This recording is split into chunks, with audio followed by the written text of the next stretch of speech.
Bismillahirrahmanirrahim. Assalamualaikum warahmatullahi wabarakatuh. Alhamdulillahirabbil alamin wassalatu wassalamu ala asrofil anbiya'i wal mursalin wa ala alihi washabihi ajmain. Asyhadu an la ilaha illallah wa asyhadu anna muhammadan abduhu wa rasuluh.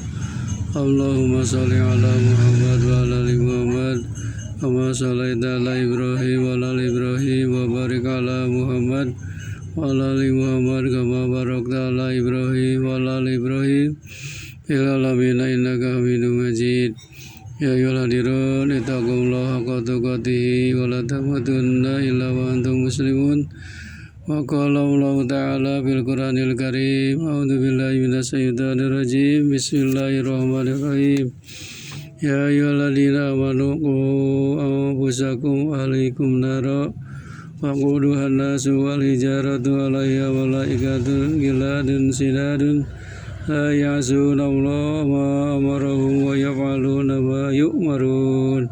Shadaqallahul adzim. Hadirin rahimakumullah, syukur alhamdulillah pada saat ini kita masih diberi nikmat iman, Islam dan nikmat rezeki. Mudah-mudahan kita bisa mensyukuri segala macam nikmat yang telah Allah berikan kepada kita. Amin ya Allah ya rabbal alamin. Hadirin rahimakumullah, pada saat ini saya akan coba sampaikan tentang 40 macam nasihat memperbaiki rumah tangga. Di dalam rumah tangga ini memang tujuannya adalah ingin menciptakan keluarga sakinah, mawaddah warahmah. Nasihat ini dimaksudkan hanya untuk dua hal. Pertama, untuk mendapatkan maslahat kebaikan, yakni dengan amar ma'ruf, atau mencegah kerusakan, yakni menghilangkan kemunkaran.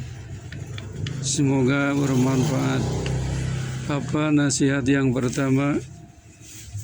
Nasihat yang pertama adalah memilih istri yang tepat. Hendaknya seorang memilih istri solehah dengan syarat-syarat sebagai berikut. Rasul bersabda, tunkahul mar'atu li arba'in, limaliha walihasabiha walijamaliha walidiniha padpar Idatidin taribat yadaka, muttafaqun alaih. Artinya wanita itu dinikahi karena 4 hal. Hartanya, keturunannya, kecantikannya, dan agamanya.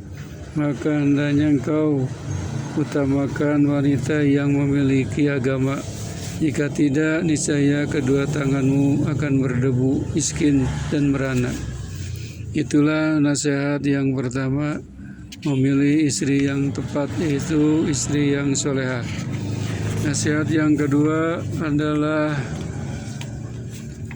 menurut Rasulullah SAW, upayakan memperbaiki istri. Apabila istri adalah wanita solehah, maka inilah kenikmatan serta anugerah besar dari Allah Subhanahu wa Ta'ala. Jika tidak demikian, maka kewajiban kepala rumah tangga untuk mengupayakan perbaikan. Contohnya, misalkan memperhatikan, meluruskan berbagai macam ibadahnya sudah benar atau belum. Yang ketiga, nasihat yang ketiga, jadikanlah rumah sebagai tempat zikrullah, mengingat Allah. Malahan ada hadis Rasulullah SAW, masalul baitil ladzi yudkarullah fihi wal baitil ladzi la yudkarullah fi masalul hayy wal mayyiti. Artinya, perumpamaan rumah yang di dalamnya ada zikrullah dan rumah yang tidak ada zikrullah di dalamnya adalah laksana perumpamaan antara yang hidup dengan yang mati. Karena itu, rumah harus dijadikan sebagai tempat untuk melakukan berbagai macam dzikir kepada Allah Subhanahu wa Ta'ala. Yang keempat, nasihat yang keempat, jadikanlah rumahmu sebagai kiblat, sebagaimana firman Allah di dalam Al-Quran surat Yunus ayat 87. A'udzubillahi minasyaitonir rajim. Bismillahirrahmanirrahim. Auhayna ila Musa wa ahihi antabawa liqaumikuma bibisra buyutan wajalu buyutakum qiblata wa qimus sholata wa basiril mu'minin. Artinya, dan kami wahyukan kepada Musa dan saudaranya, ambillah olehmu berdua beberapa buah rumah di Mesir untuk tempat tinggal bagi kaummu, dan jadikanlah olehmu rumah-rumahmu itu sebagai kiblat, dan dirikanlah sholat serta gembirakanlah orang-orang yang beriman. Kemudian nasihat yang kelima adalah pendidikan keimanan untuk anggota keluarga.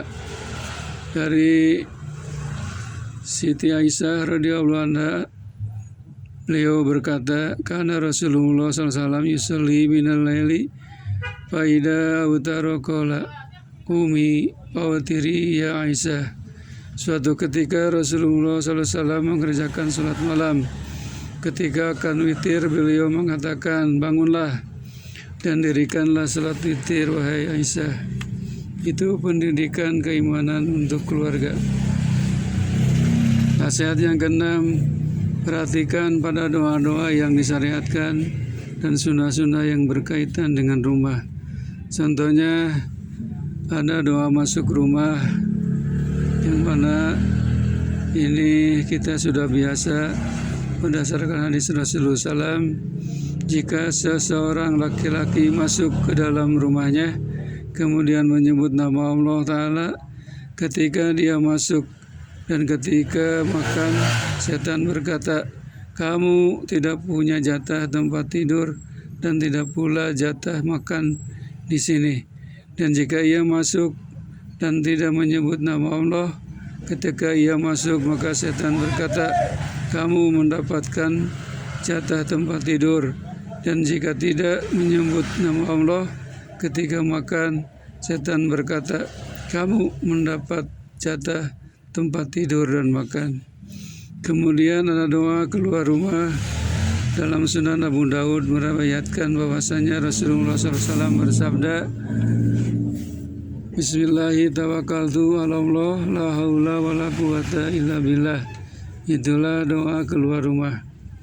Kemudian nasihat yang ketujuh, rutin membaca surat Al-Baqarah di rumah untuk mengusir setan. Berdasarkan hadis dari Rasulullah SAW, "La taj'alu buyutakum qubura, inna syaitana yanfiru minal baitil ladzi tuqra fi suratul Baqarah." Janganlah kalian jadikan rumah-rumah kalian sebagai kuburan. Sesungguhnya setan lari dari rumah yang dibacakan di dalamnya surat Al-Baqarah. Hadirin kaum muslimin wal muslimat rahimakumullah. Nasihat yang ke-8 adalah pengajaran anggota keluarga. Sebagaimana dalam firman tadi sudah sebutkan di dalam surat Tahrim ayat 6, "Ya ayyuhalladzina amanu qu anfusakum wa ahlikum nara." Orang-orang yang beriman, jagalah dirimu dan keluargamu dari api neraka. Ayat di atas merupakan dasar pengajaran dan pendidikan anggota keluarga, memerintah mereka dengan kebaikan dan mencegah mereka dari kemungkaran.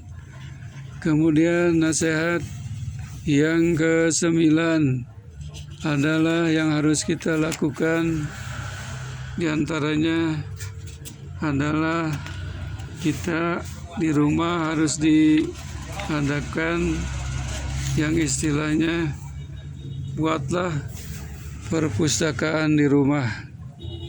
Di antara yang membantu proses pengajaran bagi keluarga adalah pemberian kesempatan belajar khususnya agama dan menolong mereka untuk mentaati hukum-hukum syariat dengan membuat perpustakaan yang Islam di rumah.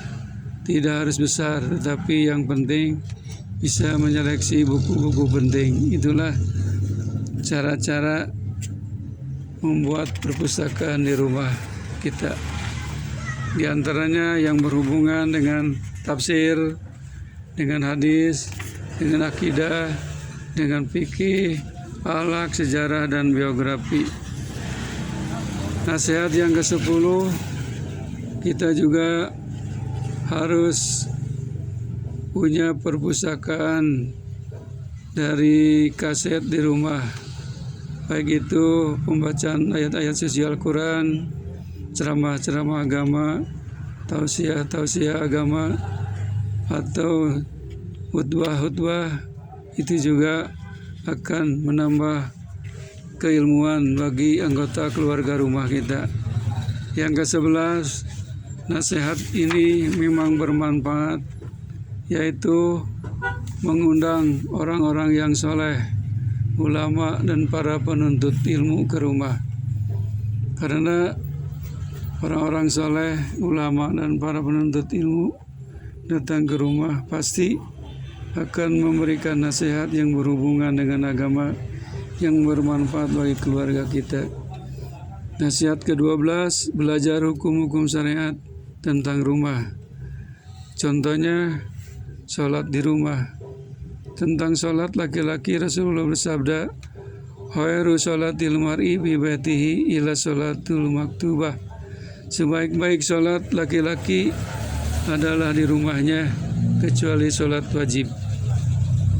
Adapun sholat-sholat wajib tersebut, maka wajib dilakukan di masjid, kecuali ada udur. Rasulullah SAW bersabda, tatawur rajuli bi baitihi yajidu ala tatawuhi indan nas, kafali sholati rajuli bi jama'atin ala sholati wahdah. Sholat tatawu atau sholat sunat laki-laki di rumahnya melebihi pahala amalan tatawu di hadapan manusia, sebagaimana keutamaan sholat seorang laki-laki secara berjamaah dengan sholatnya sendirian. Hadirin yang dimuliakan Allah Subhanahu wa Ta'ala, kemudian nasihat selanjutnya adalah yang berhubungan dengan rumah, agar orang lain tidak menjadi imam di rumahnya dan tidak boleh duduk seseorang di tempat yang bisa diduduki oleh pemilik rumah kecuali dengan izinnya. Kemudian kita masuk ke rumah harus mendapatkan izin, sebagaimana Allah berfirman di dalam Al-Quran surat An-Nur ayat 27 dan 28. Wahai orang yang beriman, janganlah kamu memasuki rumah yang bukan rumahmu sebelum minta izin dan memberi salam kepada penghuninya. Yang demikian itu lebih baik bagimu, agar kamu selalu ingat, jika kamu tidak menemui seorang pun di dalamnya, maka janganlah kamu masuk sebelum kamu mendapatkan izin. Dan jika dikatakan kepadamu, kembalilah sajalah, maka hendaklah kamu kembali.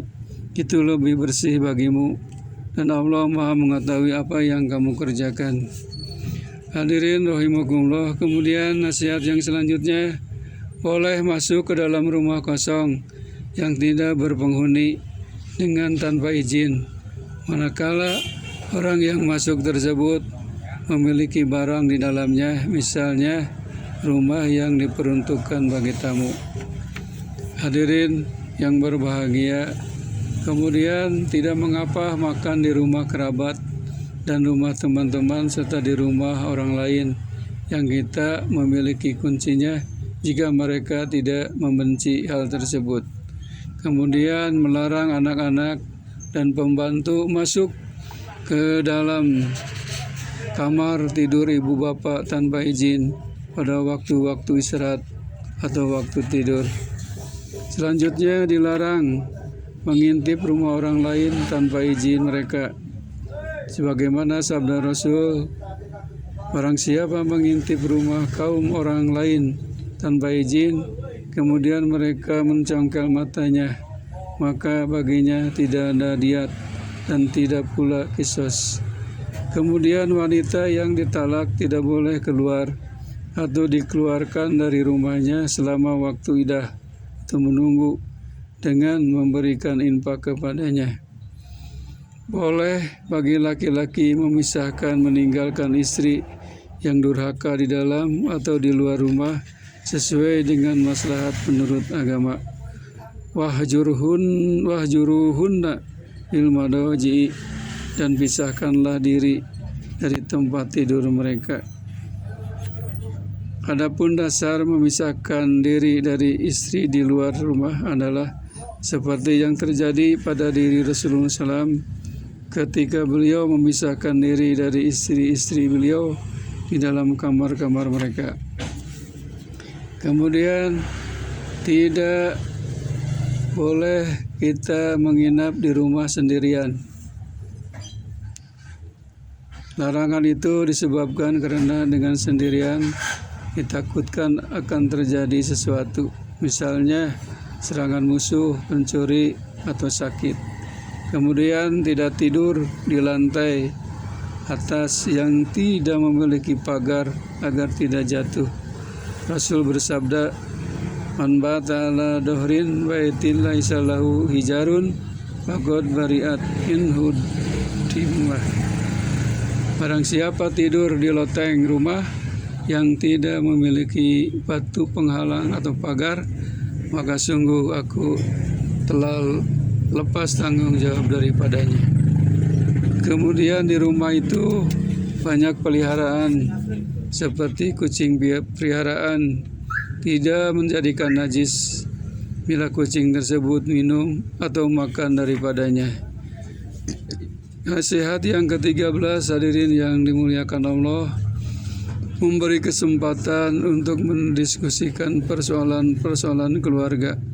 Sebagaimana Allah berfirman dalam surat Asy-Syura ayat 38, A'udzubillahi minasyaitonirrajim. Wa amruhum syura bainahum. Sedang urusan mereka diputuskan dengan musyawarah di antara mereka. Ketika kepada anggota keluarga diberi waktu dan kesempatan untuk sama-sama duduk mendiskusikan persoalan intern dan ekstern keluarga, maka itulah pertanda bahwa keluarga tersebut memperhatikan keutuhan keluarga, peran dan saling kerjasama. Insya Allah segala suatu hal kalau dimusyawarahkan hasilnya akan baik. Yang ke-14, nasihat ini adalah menampakkan konflik keluarga di depan anak-anak. Sangat jarang kelompok orang yang hidup serumah tanpa pernah berselisih. Berdamai setelah berselisih adalah baik, dan kembali kepada kebenaran adalah mulia. Jadi kita tidak boleh menampakkan konflik keluarga di depan anak-anak kita. Yang ke-15, tidak membolehkan masuk rumah kepada orang yang tidak baik agamanya. Ini merupakan nasihat dari Rasulullah SAW. Pamasalu jalisi su'i kamasali sohibil kibri. Dan perumpamaan teman yang jahat itu seperti pandai besi. Hadirin yang berbahagia, nasihat selanjutnya adalah nasihat ke-16, teliti dalam mengamati anggota keluarga. Siapakah teman-teman anak-anak kita? Apakah mereka telah bertemu denganmu atau engkau mencari tahu tentang mereka? Apa yang dilakukan oleh anak-anak kita bersama teman-temannya di rumah atau di luar rumah? Hadirin, itulah nasihat-nasihat yang harus kita amalkan untuk kebaikan rumah tangga kita. Nasihat yang ke-17, perhatian terhadap anak-anak di rumah. Dalam hal ini ada beberapa segi yang perlu diperhatikan, diantaranya hafalan Al-Quran dan kisah-kisah Islami. Betapa indah manakala sang ayah mengumpulkan anak-anaknya untuk membacakan kepada mereka ayat-ayat Al-Quran dan keterangan, lalu memberikan hadiah bisa menghafalkannya. Sebagaimana Rasul bersabda, ihfadillah yahfadka. Jagalah Allah, niscaya Allah akan menjagamu. Nasihat yang selanjutnya, hati-hati terhadap keluarnya anak-anak bersama teman jalanan yang semaunya. Akibatnya anak kita harus diperhatikan pulang perginya dengan siapa. Perhatikan terhadap mainan anak-anak yang menghibur dan mendidik. Kemudian memisahkan antara anak laki-laki dengan anak perempuan dalam tidur. Bercanda boleh, kemudian menyayangi anak-anak agar anak merasa diperhatikan oleh kedua orang tuanya. Nasihat ke-18, mengatur waktu tidur dan makan. Sebagian rumah punya kondisi layaknya hotel. Hampir penghuninya tidak mengenal satu sama lain dan jarang sekali mereka bertemu. Sebagian anak makan atau tidur kapan saja mereka suka, sehingga menyebabkan mereka begadang dan menyia-nyiakan waktu. Juga menumpuk antara makanan yang satu dengan lainnya. Kekacauan seperti ini menyebabkan runtuhnya tali ikatan, semangat dan waktu yang sia-sia serta membentuk jiwa tidak konsisten, tidak istiqomah. Kemudian nasihat yang ke-19, meluruskan pekerjaan wanita di luar rumah. Syariat Islam adalah saling melengkapi satu sama lain. Ketika Allah memerintahkan para wanita dengan firman-Nya, waqarna fi buyutikunna, dan hendaklah kamu tetap di rumahmu. Ma'asyiral muslimin wal muslimat rahimakumullah. Kemudian nasihat yang ke-20, menjaga rahasia rumah tangga. Masalah ini menyangkut beberapa hal, diantaranya tidak menyebarkan rahasia hubungan intim suami istri. Kedua, tidak membawa keluar percekcokan suami istri. Dan yang ketiga, tidak membuka kepada umum rahasia dan kekhususan apapun, hal yang apabila tampak akan membahayakan rumah tangga atau salah satu anggota keluarga. Kemudian nasihat yang selanjutnya adalah Rasulullah SAW telah bersabda, "Ida aradallahu azza wa jalla bi ahlil baiti khairan adahula alaihim rubko." Mentradisikan pergaulan yang baik atau keramahan di rumah. Jika Allah azza wa jalla menghendaki kebaikan kepada suatu keluarga, maka Ia anugerahkan atas mereka pergaulan yang baik. Innallaha idza ahaba ahla baiti adhala alaihim ribqa. Sesungguhnya Allah jika mencintai suatu keluarga, maka Ia anugerahkan atas mereka pergaulan yang baik. Nasihat yang ke-22, membantu keluarga dalam pekerjaan rumah. Ini merupakan kewajiban bersama. Banyak lelaki yang enggan melakukan pekerjaan rumah. Sebagian mereka berkeyakinan bahwa di antara menyebabkan berkurangnya kedudukan dan wibawa laki-laki, yaitu ikut bersama anggota keluarga yang lain melakukan pekerjaan mereka. Adapun Rasulullah, beliau menjahit sendiri bajunya, menambal sandal sendiri, dan melakukan pekerjaan biasa dilakukan oleh laki-laki di dalam rumah mereka. Hadirin rahimakumullah, itulah nasihat yang harus kita patuhi, kita laksanakan.